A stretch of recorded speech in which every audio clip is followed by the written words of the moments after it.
बिहार में सीट बंटवारे की घोषणा पर लोक जनशक्ति पार्टी के अध्यक्ष चिराग पासवान ने अपनी पहली प्रतिक्रिया दे दी है।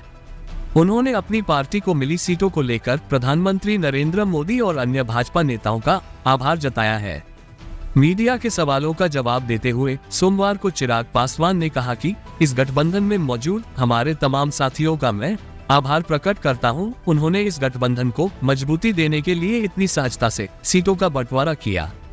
जब कोई बड़ा गठबंधन बनता है तो हर दल को छोटे मोटे समझौते करने पड़ते हैं, थोड़ी बहुत कुर्बानियां हर किसी को देनी पड़ती हैं। मुझे भी अपनी एक सीट कम करनी पड़ी, ये हमने सहजता से किया। जदयू ने भी अपनी एक सीट कम की, मांझी जी ने और हर किसी ने किया। भाजपा ने तो 2019 से ही कुर्बानी दी है। मैं सबसे पहले हमारे प्रधानमंत्री जी का आभार अपनी पूरी पार्टी की तरफ से प्रकट करता हूँ।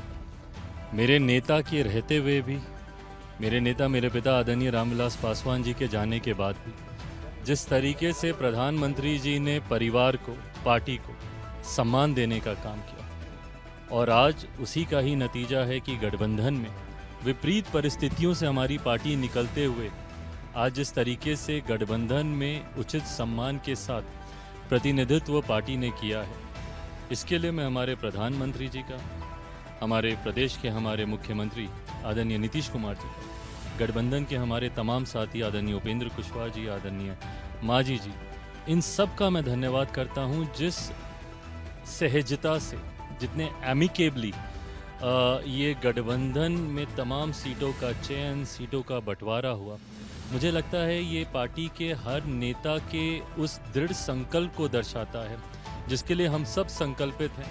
जो लक्ष्य हमारे प्रधानमंत्री जी ने हम लोग के लिए तय किया है 400 सीटें जीतने का, मुझे लगता है उसी संकल्प के साथ आज ये तमाम पार्टियां एकजुट होकर, गठबंधन की हमारी पांचों पार्टियां एकजुट होकर उस संकल्प को पूरा करने की ओर अग्रसर हैं। चिराग, आपके खेमे में तो खुशी की लहर है, लेकिन आपके चाचा पशुपति पारस के खेमे में इतनी खुशी की लहर नहीं है। परसों उन्होंने प्रेस कॉन्फ्रेंस किया, उन्होंने कहा कि देखेंगे, नजर बनाए हुए हैं। उनको जो ऑफर रखा गया राज्यसभा सीट का और प्रिंस के लिए मंत्री पद का, उससे भी वो खासा नाराजगी दिखे, खुश नहीं नजर आए।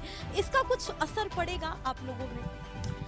देखिए, पहली बात तो उनको कुछ ऑफर दिया भी गया था कि नहीं दिया गया था, मैं उसकी पुष्टि कतई नहीं करूंगा क्योंकि मेरी जानकारी के हिसाब से कहीं से कोई ऑफर नहीं। But having said it all, ये मेरे चाचा जी ही बोलते हैं, व्यक्ति बलवान नहीं होता, समय बलवान होता है। और मुझे लगता है कि समय ने आज जस्टिस किया है, न्याय किया है, उस संघर्ष को आज सम्मान मिला है जो मेरे पिता के जाने के बाद उनकी पार्टी को तोड़ने को लेकर, उन्हीं के परिवार को तोड़ने को लेकर जो षड्यंत्र किए गए, आज जब मेरे पिता यहाँ पर नहीं हैं, मैं मानता हूं कि उनको भी इस बात का दुख होगा। जिस खून पसीने से उन्होंने जिस पार्टी के नाम को, जिस सिंबल को उन्होंने चुना था, आज भी वो फ्रीज है।